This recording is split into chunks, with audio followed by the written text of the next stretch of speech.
him, and because now all of the vices are starting to come together. If you want to think about this from a big picture point of view, Donald Trump is the bull, and the legal system is the matador. He wants to run over American society back into the White House. He's got to get past the matador, and every single opening and vulnerability in his character is being poked at by the legal system. He's disrespectful toward women. The defamation case comes in.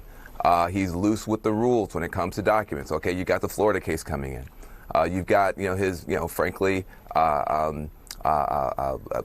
business swindler, for lack of a better term, affect. That's coming into case. Every single aspect of his personality that makes him unfit for office, and anybody else would be in jail or broke, is now coming down on him.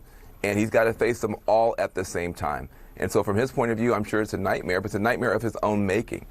He's the person that wants to go back into the White House. He's the person that wants to flout all these rules. Well, the system has rules and ways to enforce those rules, and they're all being enforced now at the same time. And you can see him freaking out on Truth Social all night. This is a big, big day for him. You really can see him sort of ranting in real time about this, and you can see how much it's under his skin. And Rena, just this morning he wrote, he's being forced to sell his babies. And by that, we think he doesn't mean Eric or Don Jr. We think he's talking about his buildings there, Rena. But it does show you what he cares about most. Well, I think when you pull back and look at this entire thing, I'm reminded by the Marcus Aurelius quote, the impediment to action then becomes the action. So this is the messaging strategy we have seen Trump and his family employ, frankly, that he's not just being kneecapped here by this historic judgment, supposedly. He is being crippled to the point where he is being denied what is fairly his.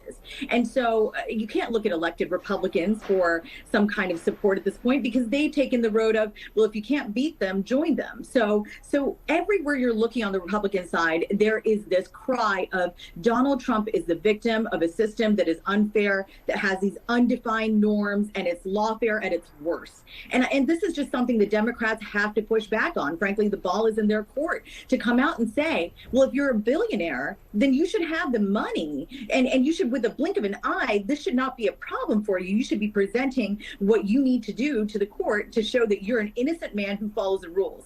And now, if that's going to work on these undecided voters, who knows? But here we sit in this moment where, frankly, the very thing that's at stake here is this perceived success that Trump has really benefited from all these years. Whether you like it or not, our system is one that says economic power is political power. And if Trump cannot pay this bond, then we see it is starting to be turned on its head after today.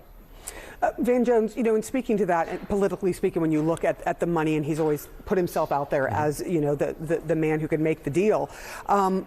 Politically, when he can't pay this money, he's also using it to fundraise. It doesn't seem to be hurting him in the polls. I mean, what say you about this dichotomy here, where, Democrats might want to take advantage of this situation, but it doesn't seem to be hurting him? Well, we just have two different universes in the Democratic Party universe. Someone this unfit for office, someone who's broken this many rules, somebody who's this afoul of the law, probably shouldn't be an intern at the White House, let alone be president. And that's the case the Democrats are prosecuting. But you go through Mirror World. Someone who the system hates this much, that she's trying to stop him no matter what. He must be good.